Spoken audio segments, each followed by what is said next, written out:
Perfecto, ya podemos dar inicio y mientras les doy la bienvenida, seguramente se van a conectar más personas, ya son las 6 p.m. Hora Venezuela. Entonces, bueno, vamos a dar inicio. Antes que nada, bueno, feliz tardes a todos, bienvenidos a nuestras jornadas geodésicas AAPG Venezuela 2020, hablemos de geodesia. Antes que nada, bueno, mi nombre es Gabriel Wilkinson, yo formo parte del capítulo estudiantil de la AAPG de la Universidad Central de Venezuela. Tengo el agrado de dar estas primeras palabras antes de iniciar.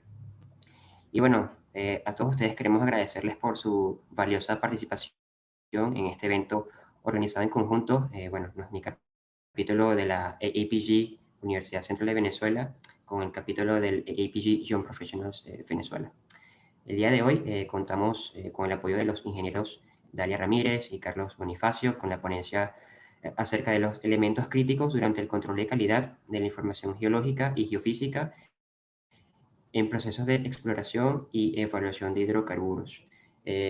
También es importante destacar, bueno, entre nuestro público y a lo largo de distintas conferencias, contamos con participantes de Venezuela, Perú, Estados Unidos, Colombia, Bolivia, Ecuador, Costa Rica, Chile, Alemania, Francia, entre otros. Muchas gracias a todos. Y bueno, a continuación les presento un breve resumen acerca de nuestros ponentes, principalmente Dalia Ramírez. Ella es ingeniera geofísica, egresada de la Universidad Nacional Autónoma de México, la Facultad de Ingeniería. Está especializada en el área de petrofísica y análisis de pozos, experiencia en exploración y desarrollo en la industria de oil and gas. Ha colaborado con asesores y compañías internacionales, adquiriendo una visión integral para el desarrollo de proyectos en campos maduros y áreas de exploración. Y bueno, en la actualidad realiza el seguimiento de la perforación de pozos exploratorios y delimitadores, analiza los registros de pozos para definir las zonas con posibles potencial de hidrocarburos y así, bueno, generar el programa de disparos. En el área de desarrollo colabora con el equipo multidisciplinario para analizar los campos maduros y propuestas de intervención a pozos. Por otro lado, hablando un poco sobre Carlos Bonifacio, el ingeniero geólogo egresado de la Universidad Nacional Autónoma de México, está especializado en interpretación estratigráfica de secuencias, evaluación volumétrica y riesgo. Ha colaborado también en proyectos de implementación de técnicas sísmicas especializadas para la definición de prospectos exploratorios y de desarrollo también. Por último, bueno, él ha participado en diversos proyectos, ha sido durante distintas etapas de estos, visualización, conceptualización, ejecución y evaluación de resultados. Bueno, finalmente, antes que nada, antes de dar inicio, quisiera pedirles por favor a todos ustedes que desactiven sus cámaras y micrófonos a fin de evitar interrupciones y mejorar el bando de ancha. Y también que, bueno, a lo largo de la presentación vayan idealizando, creando y tipeando sus preguntas en el chat, en la herramienta del chat, las cuales serán respondidas al finalizar esta misma. Bueno, podemos dar inicio. Muchas gracias a nuestros ponentes. Voy a dejar de compartir pantalla para que ustedes puedan proceder.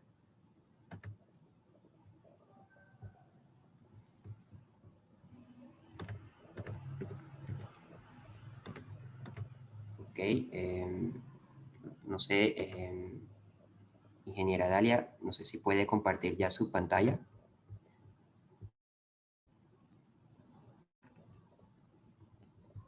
Perfecto, se ve.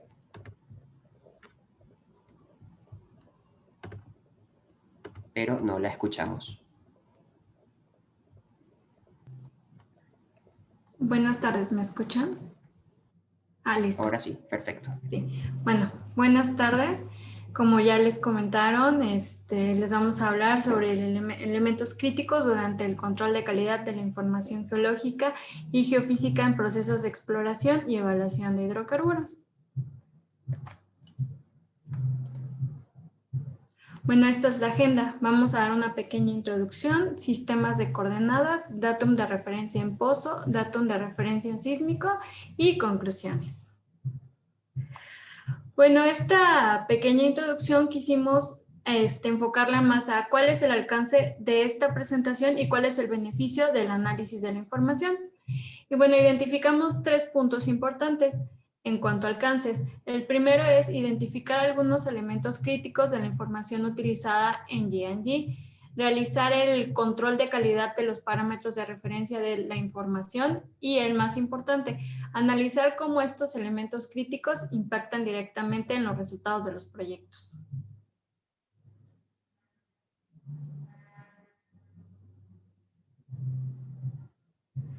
Los beneficios son, bueno, el análisis generado con estos datos que sea 100% confiable, proyectos realizados con la mejor calidad posible en el menor tiempo y un aumento de valor a la compañía. ¿Podrían apoyarme con el micro de mi compañero Carlos? Es que él también, Gusto, seguro. Muchas gracias. No se preocupe.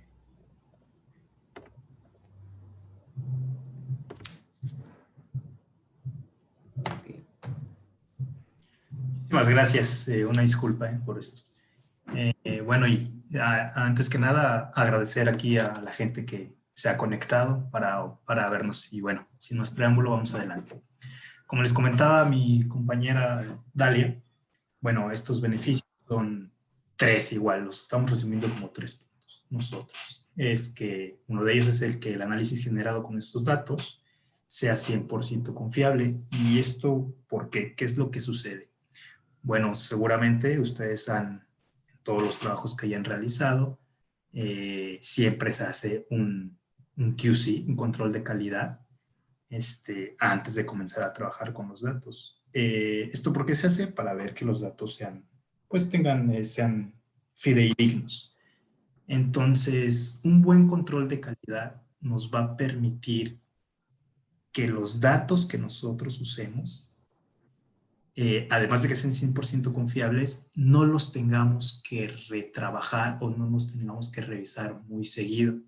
Y eso tal vez parece algo sencillo, algo, pues, que ustedes dijeran no tiene tal vez mucha importancia, pero la verdad es que todo ese tiempo que se invierte en revisar el dato y la desconfianza que se genera cuando usas esos datos es muy importante e impactan de manera directa en todo el proyecto.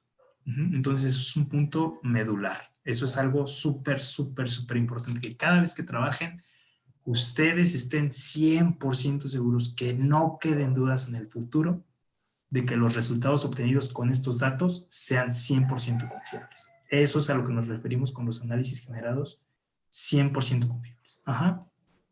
Obviamente esto, como les acabo de platicar o les acabo de decir, va a permitir que estos proyectos sean de la mejor calidad en el menor tiempo. Y ustedes saben o sabemos que ese tiempo, o sea, es invaluable. Entonces, la calidad y el tiempo es lo que siempre se busca en la ingeniería. Costo-beneficio. ¿Y esto qué va a provocar? Bueno, que nuestra compañía aumente su valor. Si nosotros tenemos una cartera de prospectos, por ejemplo, que es de lo que nosotros les vamos a hablar o en lo que nosotros trabajamos, si nuestra cartera de prospectos es confiable, se hace en un tiempo rápido y tiene una calidad muy buena, pues claro que la compañía va a aumentar su precio. Entonces, esto que les vamos a presentar es algo medular durante el proceso, no solo en las primeras etapas, es invaluable en todas las etapas, en la etapa de evaluación, en la etapa de visualización, en la etapa de desarrollo, porque siempre se está adquiriendo información, siempre estamos adquiriendo información. Siempre hay que analizarla bajo o con esta mentalidad. Ese es el mensaje que les queremos transmitir. Y bueno, vamos adelante.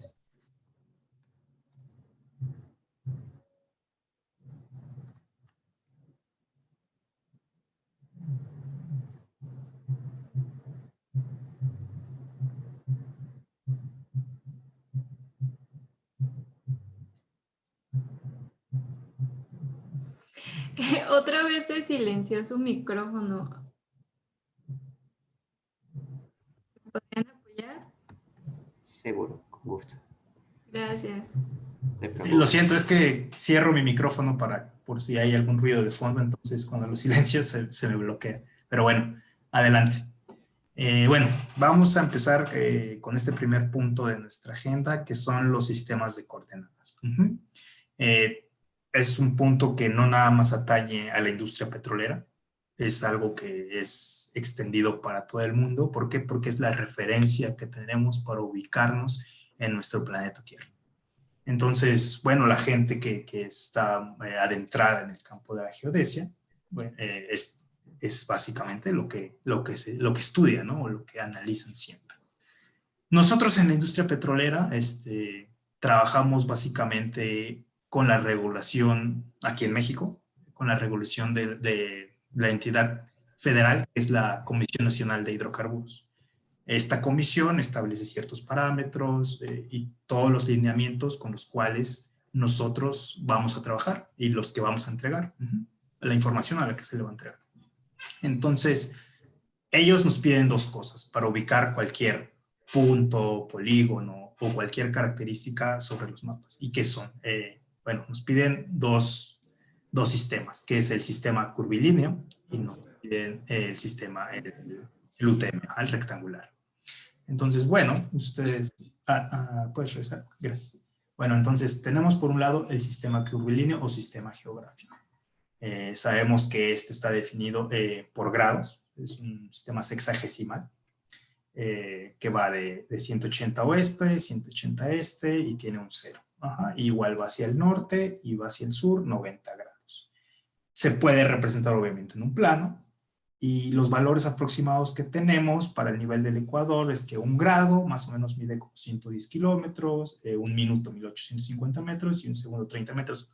Esto va a cambiar según la latitud en lo que nosotros nos encontremos, por la deformación que tenemos hacia los polos y la que tenemos en el Ecuador, que es diferente. Esto es algo más o menos para que nos ubiquemos. Y por otro lado tenemos el sistema rectangular y uno de sus representantes son la proyección UTM, ¿no? La Universal Transversal de Mercator. Entonces aquí del lado derecho de la pantalla tenemos un esquema de cómo se ve la división y la distribución del área de la Tierra y cómo está dividida en usos, un ecuador y un meridiano central, los cuales, algo por lo cual se usa esta cuadrícula es que las unidades no se tienen que convertir, digamos, de grados a metros, sino que básicamente lo que estamos viviendo es metros. Bueno, eso es una de las ventajas. Aquí, como pueden ver en el centro, pues es lo que les comentaba. Unos usan grados y otros usan metros. Pero ahora,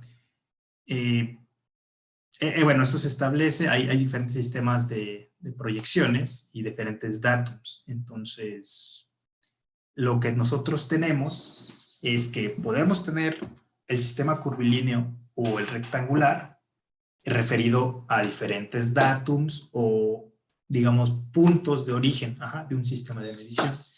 Como ustedes saben, cuando nosotros queremos referirnos o ubicar algo en el espacio, necesitamos un punto de referencia, inclusive en física. O sea, necesitamos en el movimiento relativo, pues tomas un punto de referencia y es de donde lo ubicas, ¿no? Digamos un origen, un cero. El sistema cartesiano tiene su cero y sus 3 ejes XY. Y nosotros también en las proyecciones, en los sistemas de referencia, pues necesitamos un cero, un origen. Entonces, este origen es lo que son los datums, los datums de referencia.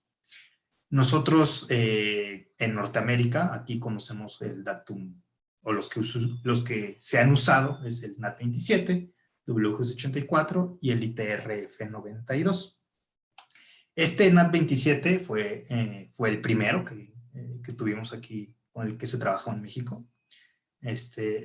Usa sus parámetros ahí, bueno, usa el elipsoide del Clark de 1866 y con esos parámetros que tenemos ahí.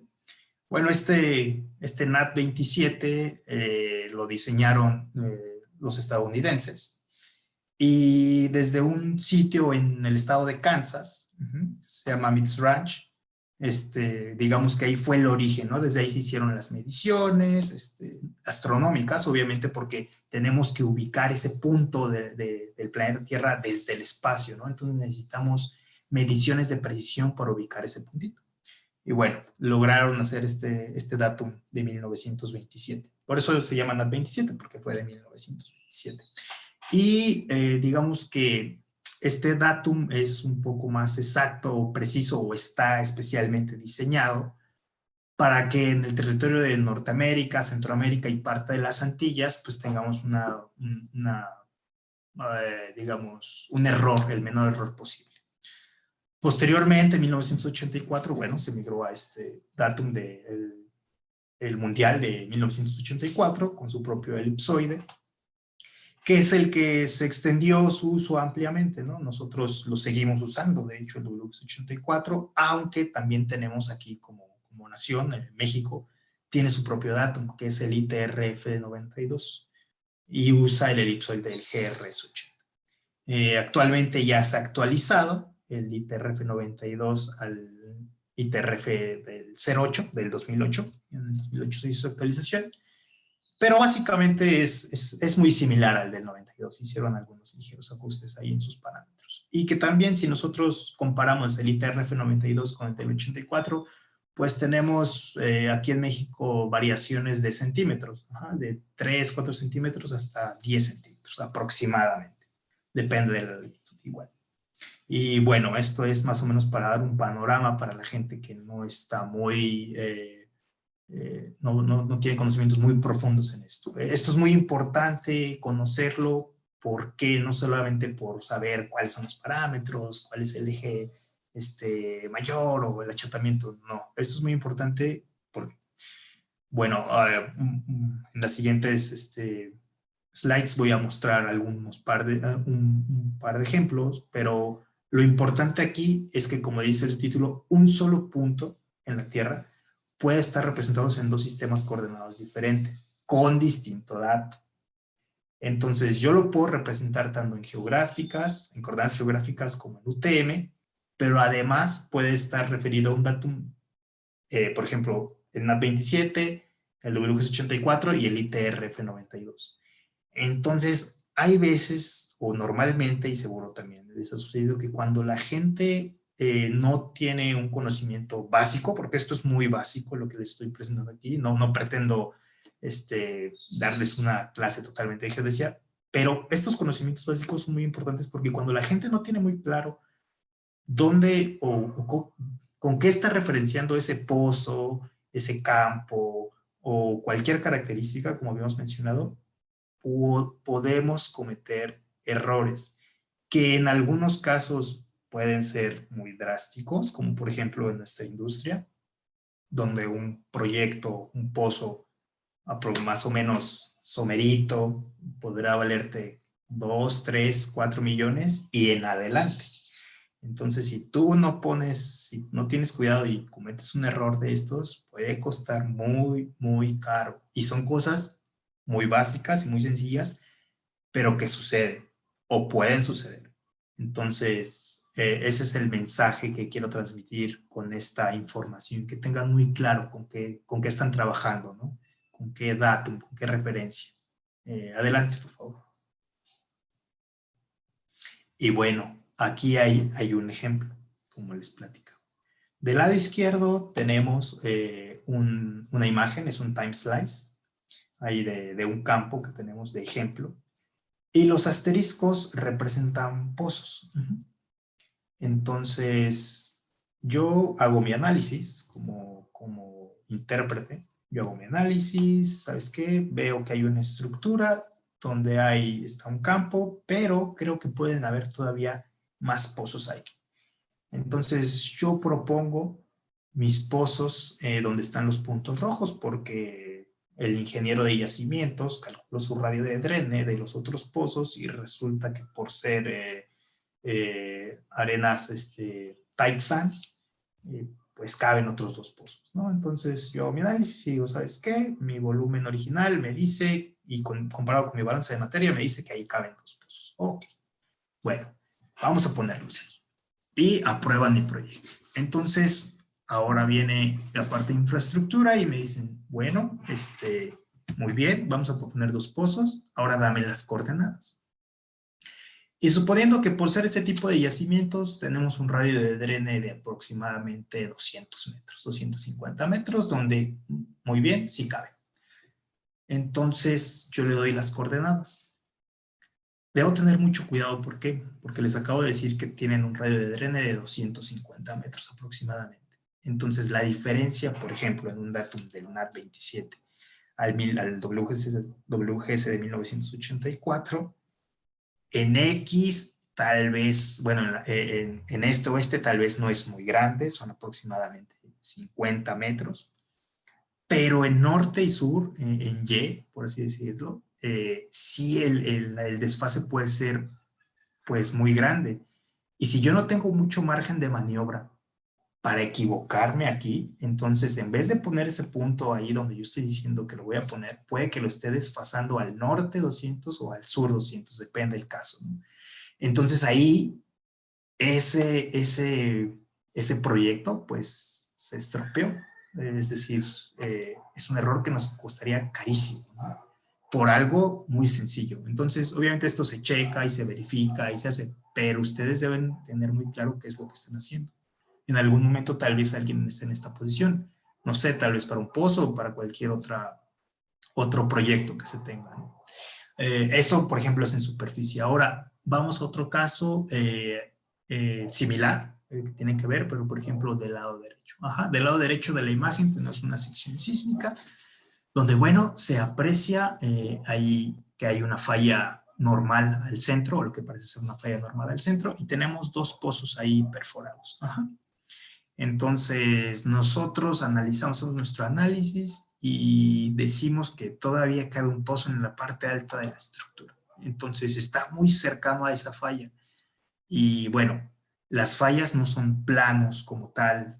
Ahí es una línea o un plano en la tierra. Hay una zona de falla. Entonces, estas zonas de falla pueden ser muy anchas o delgadas, pero normalmente tienden a ser no solo una línea, sino 50, 100 metros, dependerá de la geología, del desplazamiento, de muchos factores.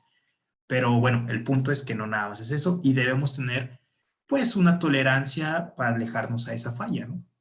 Entonces nosotros tenemos que dar también bien esas coordenadas porque los perforadores van a navegar lo más alejado y cercano a la falla al mismo tiempo. Entonces, ese tipo de proyectos también nosotros debemos ser muy, muy precisos o no cometer esos pequeños errorcitos o no tener esas dudas a la hora de perforar, porque pues, puede ser catastrófico. La siguiente. Adelante.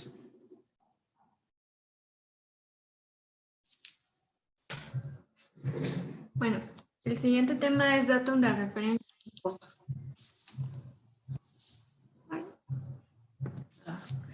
Para hablar sobre el datum de referencia en pozo, es necesario entender la importancia de la mesa rotaria y del Caliwashing. Estos son parte del equipo de perforación y a partir de ahí comienza la perforación del pozo o el cero en la toma de registro, por lo cual estos son tomados como el datum de referencia para el caso del pozo. La diferencia que se tiene entre la mesa rotaria y el Caliwashing es de alrededor de 30 centímetros, valor promedio. Y para definir cuál es el datum de referencia del pozo, se debe de revisar los archivos de LIS o LAS en la sección de encabezado. En ella encontraremos la información del pozo. Aquí coloco dos ejemplos para que veamos cómo viene la información.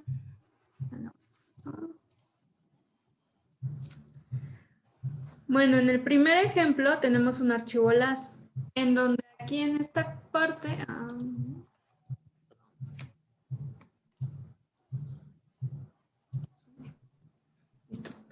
Bueno, donde lo que tenemos es que nos indica que nuestro cero de medición y del registro están tomados a partir de la mesa rotaria.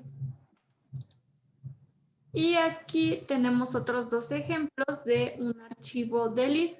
El acomodo es un poco diferente, pero es la misma información. Para el primer ejemplo, es el mismo caso que en el archivo LAS. Nos dice que la medición, el cero, comienza en la mesa rotaria y también la toma de registro comienza en la mesa rotaria.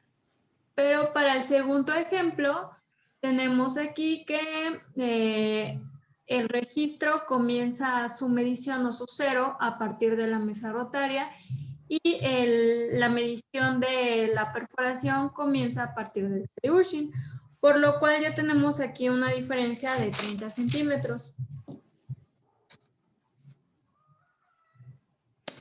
Es muy importante tener esta diferencia, tomar en cuenta esta diferencia, porque si nosotros nos vamos con la idea o con esta especificación que las dos mediciones comienzan del mismo lugar, o sea, de la mesa rotaria del telebushing, hay el caso donde tenemos o se tienen arenas con muy poco espesor que la empresa sí está interesado en ir por ellas. Entonces, esos 30 centímetros pues nos van a impactar porque puede que nosotros al estar desfasados le estemos parando a parte de una lutita y no a la zona de interés que en este caso puede ser que no solamente se dispare, sino que se estimule hidráulicamente. Entonces ya no estaríamos estimulando toda la zona de interés.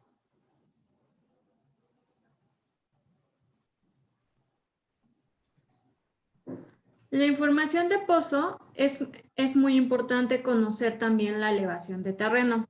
Como sabemos, la topografía no es homogénea, así que vamos a analizar esta imagen que les coloco. Tenemos tres pozos que, considerando el datum de nivel del mar, el pozo A, el que se encuentra de este lado, voy a seleccionar el pointer. El pozo A se encuentra por debajo del nivel del mar, por lo cual tiene una elevación de terreno negativa, llamémosle depresión. El pozo B está ubicado en una elevación topográfica positiva, mientras que el pozo C, al estar costa afuera, no está afectado por la topografía. Partiendo de los tres pozos, van a perforar el mismo objetivo, que en este caso lo indicamos de esta forma. Si no se considera el dato de elevación de terreno, ¿qué es lo que pasa? Bueno, los tres pozos se encontrarían al nivel medio del mar. ¿Y esto cómo nos afecta? Bueno, imaginemos que en la empresa donde trabajamos les pide analizar la locación A y la locación B para definir cuál es la mejor opción a perforar. Y ustedes deciden la opción B sin considerar la elevación del terreno. Esta decisión hará que el equipo de perforación, por lo cual tarde más días en llegar a la profundidad total, y esto se traduce en aumento de costos. Estos aumentos de costos se derivan porque se va a tener más días el uso de equipo de perforación, se va a utilizar más TR, se van a registrar más metros y pues se va a necesitar personal en la zona. Como pueden darse cuenta, este dato no solamente nos afecta a los geólogos o a los geofísicos, esto afecta pues a todas las áreas que llevan a cabo un pozo, ¿no? Siguiendo con esta imagen, los tres pozos tienen trayectorias de perforación diferentes. El pozo A es un pozo desviado. El pozo B comienza su desviación al final, y el pozo C es un pozo vertical. ¿Cómo nos afecta el hecho de que sea un pozo vertical o un pozo desviado? Bueno, vamos a la siguiente imagen.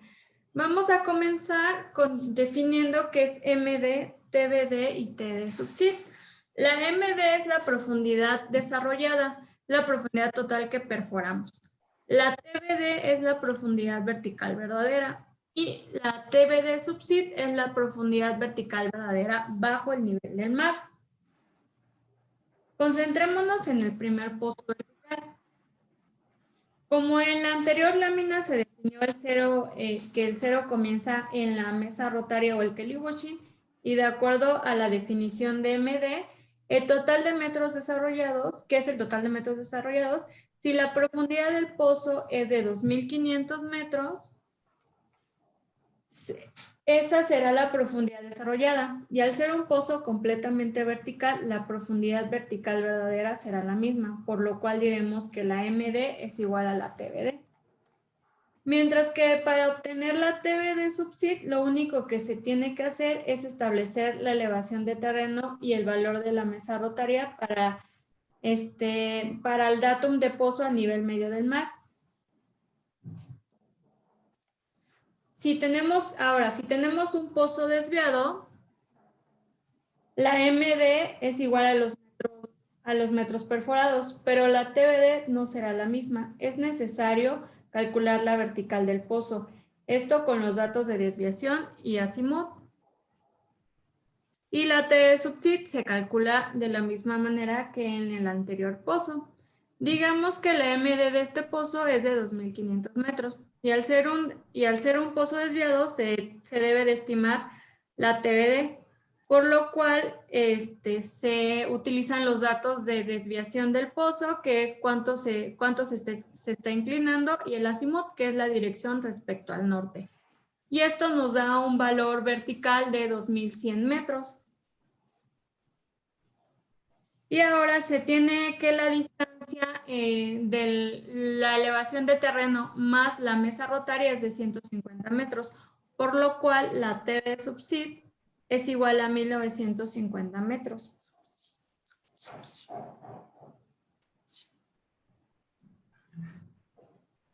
Es importante considerar que cada disciplina trabaja con un datum diferente. Ejemplo, el intérprete maneja el datum de la sísmica a nivel medio del mar, por lo cual la información de pozo la trabaja en TB subsid. El ingeniero de yacimientos o el ingeniero de terminación usa los datos en MD, mientras que el geólogo o el petrofísico trabaja principalmente en TBD. Esto pues para obtener secciones estructurales o calcular el cálculo de espesores de arenas, espesores verdaderos, ya que si utilizamos el dato en MD y esto es un pozo desviado, pues estaríamos calculando el valor bueno, espesores aparentes y no verdaderos. Aquí les tenemos algunos ejemplos. Este es el primer ejemplo. En este primer ejemplo vamos a ver cómo nos afecta el uso de la MD, TBD y TB subsid. Se tiene una correlación de pozos para dar un seguimiento a una arena. Los 3 pozos son desviados y la sección se encuentra en MD. Se observa que la arena del pozo B se encuentra más abajo con respecto a los otros 2 pozos. Vamos a imaginar que estamos calculando o evaluando el potencial de un campo y la arena del pozo B es productora de aceite, pero por ahora la producción de agua aumentó un 90%, por lo cual se tiene que cerrar este pozo y se va a analizar si esta arena se extiende y si tiene potencial.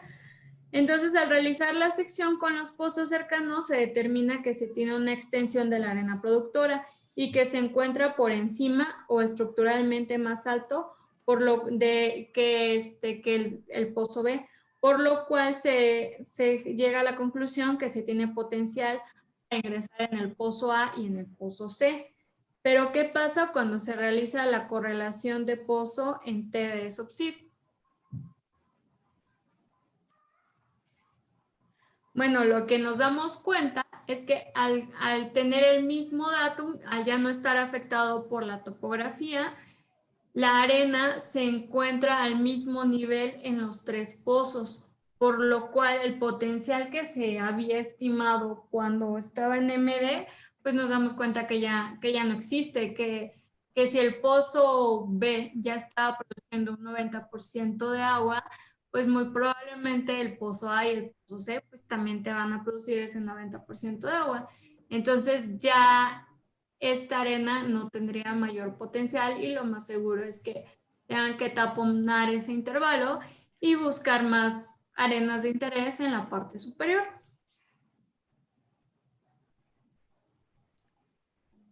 Otro ejemplo que tenemos es para ver cómo nos afecta el espesor aparente, cómo nos afecta al calcular el espesor, si es un pozo vertical o es un pozo desviado.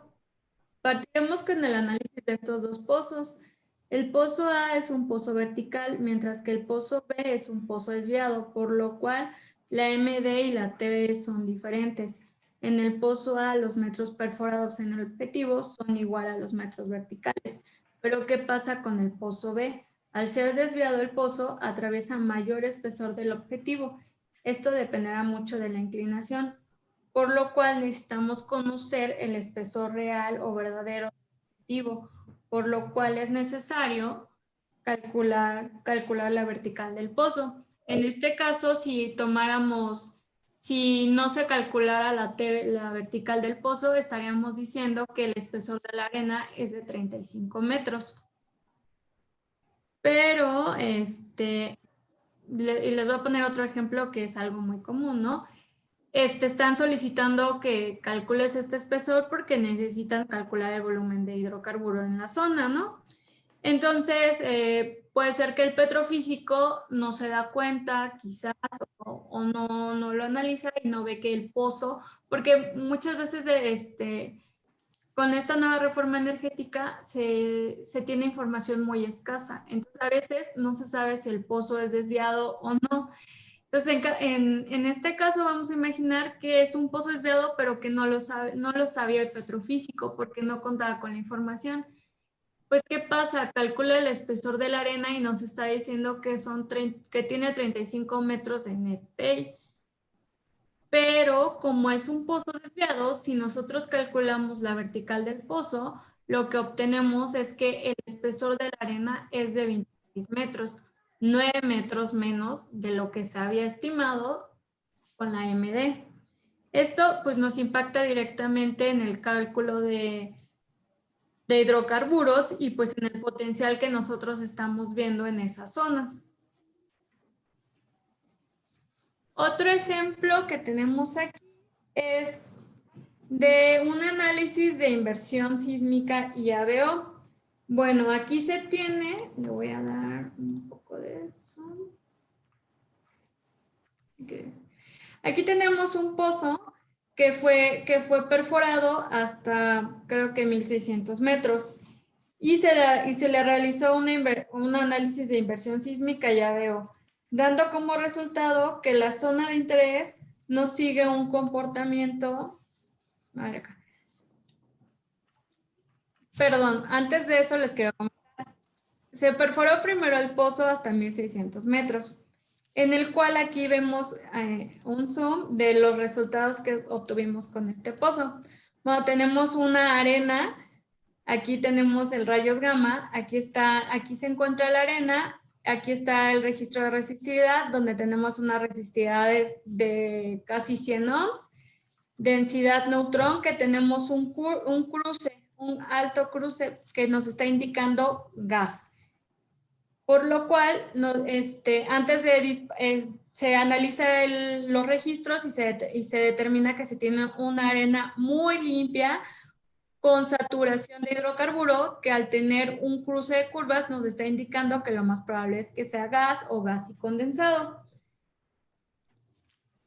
Por lo cual se hace ya el análisis de inversión sísmica y ABO. ¿Y qué es lo que llegamos a analizar? O bueno, ¿cuál fue el resultado de este análisis? Bueno, este análisis nos está diciendo que la anomalía no sigue la parte estructural de la zona. La anomalía es esta zona punteada. Por lo cual, si yo llegara a perforar un pozo en esta zona, pues nos estaría indicando que no tenemos una calidad o no tendríamos una zona tan productora o tan buena como la que fue en este pozo. Pero ¿qué pasa o qué pasaría si este pozo fuera un pozo desviado? Bueno, ¿qué pasa? Pues estaríamos analizando una zona que no sería. Por ejemplo, si el pozo fuera desviado, el pozo probablemente estaría por acá. Entonces, cuando están haciendo el análisis de inversión y de ABO, este resultado es erróneo, porque quién sabe a qué está resultando esta anomalía, porque no está calibrada con el pozo, no se tiene el dato del pozo, ya que el pozo es desviado, pero no se sabe.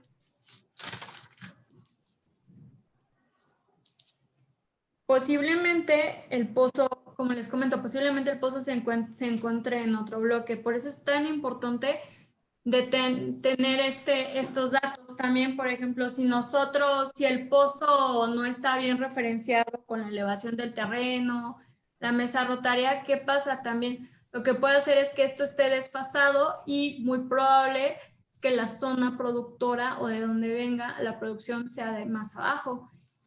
Y el análisis de inversión sísmica, ya veo, también estaría siendo erróneo porque estaríamos analizando una zona que no es correcta. Entonces, esa respuesta no es o no se debe precisamente a una zona de gas, sino quizás sea solamente la respuesta a litología, no a fluido.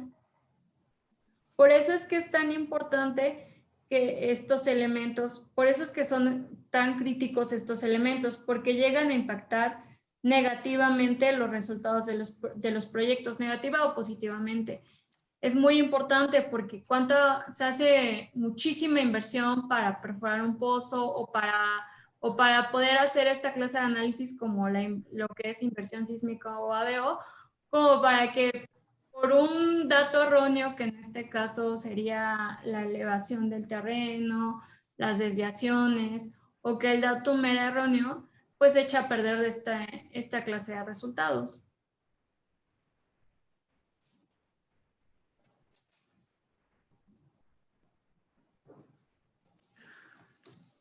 Bueno, nosotros lo que acabamos de ver es, en la primera parte, el datum horizontal, que es XY, la posición en el plano. Con Dalia acabamos de ver el datum de los pozos, de referencia de pozos, de la profundidad de pozos. Y ahora lo que vamos a ver es el datum de la sísmica. Entonces, la información de los pozos y la información sísmica son las dos principales fuentes de información o las fuentes de información claves para nuestro trabajo en la industria petrolera. Ahora, algo que quiero aclarar es que yo no soy un experto en procesado sísmico, de hecho soy intérprete sísmico, pero lo que les quiero dejar claro es justo eso, que yo soy geólogo, mi formación es de geólogo, pero tengo conocimiento o sé lo básico de los sistemas de referencias coordenados, sistemas geográficos, UTMs, sé todo eso, porque es importante para mi trabajo. Yo tengo que conocer mi información, es mi información, yo la voy a trabajar. Nadie más me va a decir si está correcta o no, yo tengo que comprobarlo. Ajá, eso es algo que debo dejarle, que quiero transmitirles. Que aunque no sea tu área de especialidad, hoy en día ya no ya no basta nada más con saber de tu área. Hoy en día debes tener un enfoque multidisciplinario totalmente. Debes conocer no nada más de tu campo, sino de los otros de los que tú también dependes. Ajá. Porque ahora, hoy en día, la competencia es mucho más fuerte. Cada vez los requisitos son más altos. Entonces, hay que saber de todo esto para poder ser un profesionista completo. Entonces, esto es lo que les queremos transmitir. Por ejemplo, en esta parte, con esta lámina yo no espero que ustedes se hagan expertos en procesado sísmico y que sepan todo lo de las estáticas o corrección del datum sísmico de referencia. No, no, no. Lo que pretendo es despertar esa curiosidad, despertar ese interés para que si ustedes tienen dudas o quieren saber, ustedes se adentran, hay mucho material. Hoy en día es la época del internet, o sea, el que no sabe de algo es porque de verdad no quiere. Hoy en día toda esta información en ciertos casos está abierta, en otros no, pero hay maneras de conseguir esta información. Entonces, esto es el mensaje que quiero transmitir antes de comenzar con esto. Una vez dicho esto, bueno, ahora vamos a analizar lo que es el datum sísmico de referencia. Ajá, porque es muy importante también en mi trabajo, por ejemplo, esto me impacta mucho más fuerte a mí en la interpretación sísmica a la hora de buscar los prospectos de aceite o de gas ahí abajo. Y bueno, ¿por qué? ¿Por qué es que me afecta tanto? ¿Por qué me importa tanto esto? Bueno, cuando adquieren la sísmica, ya sea 2D o 3D, básicamente lo que hacen, bueno, son los tendidos, se tratará de describírselo así muy rápido, son tendidos donde colocan geófonos y hacen detonaciones con dinamita o los famosos camiones Vibro-Size, que lo que se trata de hacer en ambos casos es generar una onda sísmica, que es una onda acústica que viaje por el subsuelo, y todas las capas, y observar todos los contrastes de litología, porque es al final lo que uno va observando, esos contrastes de propiedades físicas de las rocas que van generando estos reflectores, que es que ustedes ven como líneas, que son los eventos sísmicos. Esos eventos sísmicos se generan por la diferencia de propiedades físicas de las rocas. No necesariamente un reflector, y no es así, no es una capa, sino que es una diferencia de esas propiedades de un medio superior a un medio inferior. Y eso se ve por los coeficientes de reflexión. Bueno, esto es más básicamente cómo funciona la sísmica, muy burdamente, pero así funciona. Bueno, cuando hacen esta adquisición, ustedes saben, yo les voy a hablar, antes que nada les voy a hablar del caso terrestre. Bueno, ustedes saben que cuando van a tener estos tendidos, o se los explico más o menos, van a hacer estos tendidos, pues la gente tiene que poner esos geófonos pues en la tierra. Y hay una topografía. Hay una topografía que tú tienes que seguir. No toda la tierra es plana, hay montañas, hay valles, llanuras. Entonces, además el suelo tiene diferentes condiciones. En algunos casos ahí está la roca expuesta, en otros casos hay una capa de sedimentos no consolidados muy grande, en otras muy pequeños. Tal vez estés, no lo sé, al pie de una montaña donde hay un depósito de lo que llaman el pie de monte, ¿no? O regolito, que también se le llama. Y bueno, todo esto, cuando tú vayas a adquirir la sísmica, pues va a tener repercusiones, sobre todo cuando hay un suelo muy endeble o no consolidado. ¿Por qué? Porque eso va a ocasionar que esa energía que tú vas a liberar a través de las explosiones o de los vibros o de la vibración que produzcas, pues se pueda dispersar o pueda, digamos, reflejarse o no penetre bien en el subsuelo. Eso es básicamente lo que sucede. Entonces puedes tener algunas dificultades y vas a tener una imagen muy ruidosa o no vas a tener una muy buena imagen. Y bueno, además de eso, cuando tú tienes una topografía, como se ve en el lado izquierdo ahí en ese pequeño esquema, cuando tienes una topografía muy irregular, también vas a tener que hacer estas correcciones para tener tu sísmica en un datum 0. Cuando tú haces esta primera corrección, tú tomas tu sísmica sobre la topografía. Entonces, bueno, ya tienes tus datos sísmicos. Ahora los tienes que corregir o hacer una corrección por estáticas. Estas estáticas, que se le llama así comúnmente para los procesadores. Bueno, estas estáticas son corrimientos de tiempo que se aplican a las trazas que tú tienes, esas trazas sísmicas, para ajustarlas a su posición verdadera a algún nivel de referencia del procesamiento.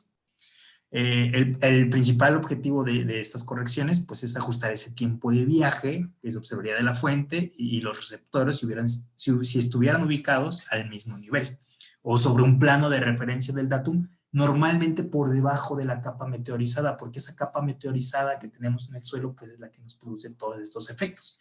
Entonces, lo que se intenta siempre con esta corrección de estáticas, pues es eliminar ese ruido o esos datos de la capa meteorizada, y eso es lo que se hace con ese datos. Bueno, cuando tú aplicas esas estáticas, normalmente te queda en un datum flotante. Ese datum flotante, pues es como una, digamos, es una versión como suavizada de la topografía actual, que es lo que ustedes ven ahí. Si ustedes ven la línea naranja, es, digamos, la superficie de la topografía real. Y si ustedes ven la línea negra punteada, esa es el datum flotante con las correcciones de estas estáticas de alta frecuencia, que se ajustan, estos corrimientos de tiempo en las trazas. Entonces, bueno, ustedes ya tienen esto. Pero eso no es suficiente. ¿Por qué? Si nosotros lo dejamos en el datum flotante, que es como, digamos, la topografía, el ejemplo superior, el ejemplo de la derecha superior, si ustedes ven ahí esa línea punteada, negra, es como el datum flotante. Tiene como todavía la superficie ahí irregular, la topografía. Entonces, ¿eso qué nos puede generar? Bueno, este datum lo que nos puede generar son posibles altos o posibles bajos inclinales o lo que pareciera ser estas formas anticlinales o sinclinales que en realidad no existan en nuestra sísmica, que sean porque no se ha corregido bien. Entonces, si ustedes ven en la imagen de la derecha, ven, por ejemplo, en la topografía que es como como un tipo de anticlinal, tiene como dos anticlinales, uno más suave hacia la parte derecha y por debajo también se ve como un poquito levantado. Entonces, pudiera ser que esto sea real, que sea una estructura real, ¿no? O sea, que sí esté ahí la estructura. Pero debido a que tenemos este datum flotante, bueno, no vamos a estar 100% seguros de que sí existe o no. Entonces, hay un intérprete, por ejemplo yo, me dan la sísmica, no reviso en qué datum está, no reviso, no checo ahí el IBCDIC, que es el encabezado donde viene toda esta información, interpreto y digo, mira, aquí hay un alto, vamos a poner un pozo ahí, pero resulta que porque no estaban aplicado, no estaba referido al datum final la sísmica, pues resulta que no existía, ¿no? Y yo puse ahí un pozo y resulta que pues no, que inclusive era un sinclinal, pero como estaba levantado por mi datum, pues bueno, pues seco el pozo y millones de dólares desperdiciados. Entonces, bueno, este es un caso extremo, pero pudiera llegar a suceder, entonces hay que revisar. Entonces ya les platiqué lo que es el datum flotante. Ahora, datum final. Bueno, lo que se trata de hacer para el datum final es referirlo siempre bueno, valga la redundancia, es referirlo al sistema de referencia de la sísmica, el datum de referencia de la sísmica o el SRD, que es las siglas en inglés. Entonces, lo que tú haces aquí es poner una superficie de referencia, eso es un datum, es algo, un punto, superficie, lo que sea de referencia, y tú llevas todos esos datos, o bueno, llenas ese vacío más bien de esa superficie hacia tu topografía con una velocidad de reemplazamiento. Esto que les estoy diciendo son técnicas antiguas, por así decirlo. Hoy en día existen técnicas más modernas como la tomografía sísmica, pero bueno, tenemos muchísima información de antes del 2000, de antes del 2010, que con esto, que necesita que le apliquen esto, ¿no? O se hizo así de esta manera, más que se generó así.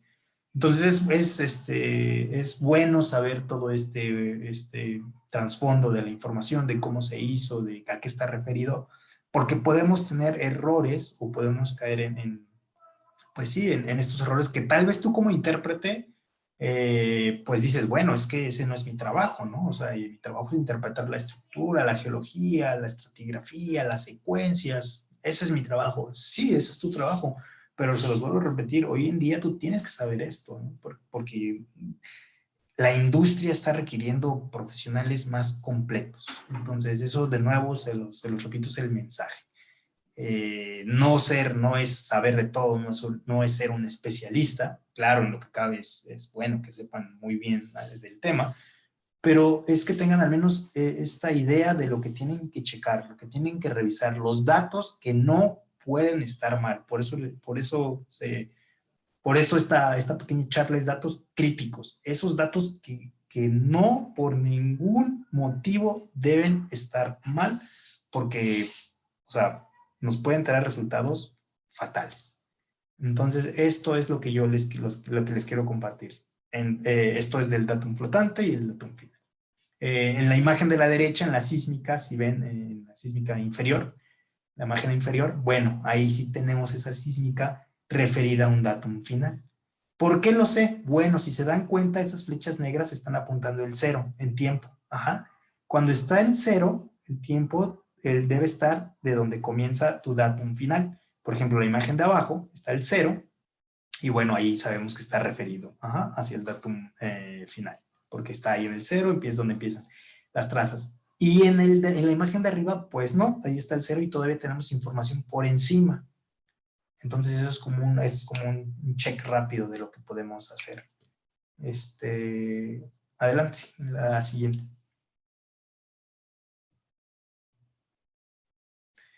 Bueno, eso es por parte de la toma horizontal. Y también, ¿en qué nos afecta? Bueno, cuando tenemos varios estudios, por ejemplo, ahí en esa imagen, de un lado tienen de un lado, del lado izquierdo tienen una línea sísmica 2D y del lado derecho, pues es un volumen 3D.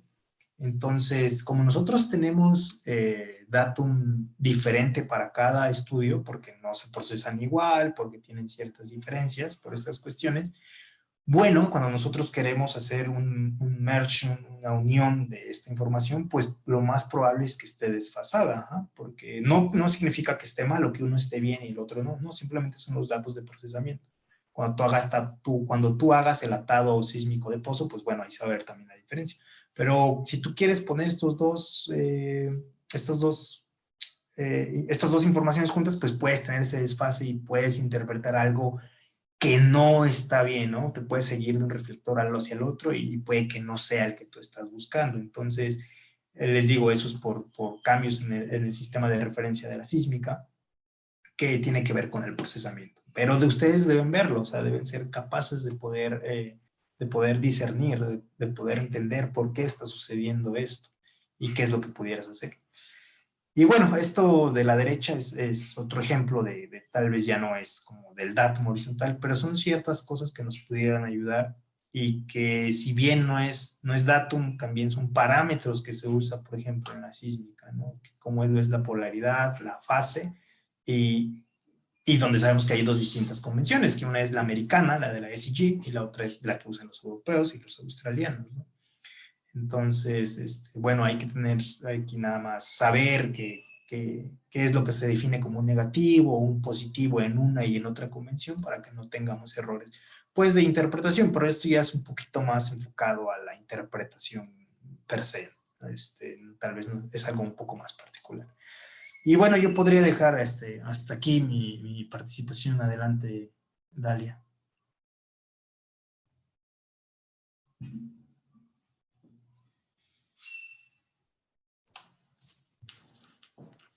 Bueno, y como conclusión, todos los análisis generados dentro del área de G&G, además de estar pensados desde un punto de vista técnico, siempre deben considerar cuál es el valor que agregan a la compañía, considerando todas las precauciones necesarias para reducir los riesgos del proyecto. Y bueno, así es como conclusión, dice Dalia, pues como lo dijimos al principio, es generar análisis rápidos, confiables, que uno como profesional que maneja la información esté seguro de lo que va a mostrar, porque todo esto va a impactar y siempre viendo o siempre pensando en el punto de vista económico, en el impacto que va a tener toda esta información en los proyectos. No solamente como profesionista de esta es mi área y yo sé de esto y simplemente y cerrarse a esa parte, ¿no? Es también ver más allá en cómo va a impactar en el crecimiento de la empresa, porque obviamente si la empresa es más grande, si la empresa tiene más proyectos, si la empresa tiene un portafolio grande de prospectos, pues eso es un buen futuro para ella y un buen futuro para ustedes. Entonces, bueno, espero que esto haya sido de su agrado y de ayuda, sobre todo, que les despierte esa curiosidad por investigar un poco más a fondo de esto, si se quedaron con dudas tal vez, ¿no? Y bueno, muchas gracias. Muchísimas gracias a ustedes, más bien, muchas gracias por esta gran presentación, este gran estudio de integración. Le queremos dar las gracias a Dalia Ramírez, Carlos Bonifacio, de verdad, estamos muy agradecidos desde el capítulo de AAPG Universidad Central de Venezuela y Young Professionals Venezuela. Bueno, ya estamos próximos a terminar, van a ser las 7 de la noche y bueno, lastimosamente otros compañeros están por utilizar esta plataforma de Zoom Premium. Sin embargo, a pesar de que no hubo preguntas, bueno, los motivos, les hago la invitación de, bueno, dejar sus preguntas vía correo si tienen alguna, a pesar de que no vi ninguna por este medio a lo largo de la conferencia. Si alguno tiene alguna duda, puede contactarnos a nosotros o en su defecto a nuestros ponentes. para contestar las dudas que tengan. Así es, cualquier duda pues ahí será bien recibida y con gusto nosotros la podemos responder. Ustedes tienen nuestro correo, nos pueden hacer llegar a través de ustedes, nos pueden hacer llegar las preguntas y con todo gusto las atenderemos. Muchísimas gracias, con mucho gusto. Y bueno, para finalizar, los invitamos mañana a asistir a nuestra ponencia a las 11 de la mañana, hora Venezuela, con Dave Silkowski. Él viene directamente desde los Estados Unidos. Entonces, bueno, muchísimas gracias a todos, que pasen una feliz noche y bueno, estamos en contacto para futuras colaboraciones y los seguimos invitando a que participen en nuestras jornadas geodésicas APG Venezuela 2020. Muchas gracias a todos. Gracias. Hasta luego. Muchas gracias, hasta luego.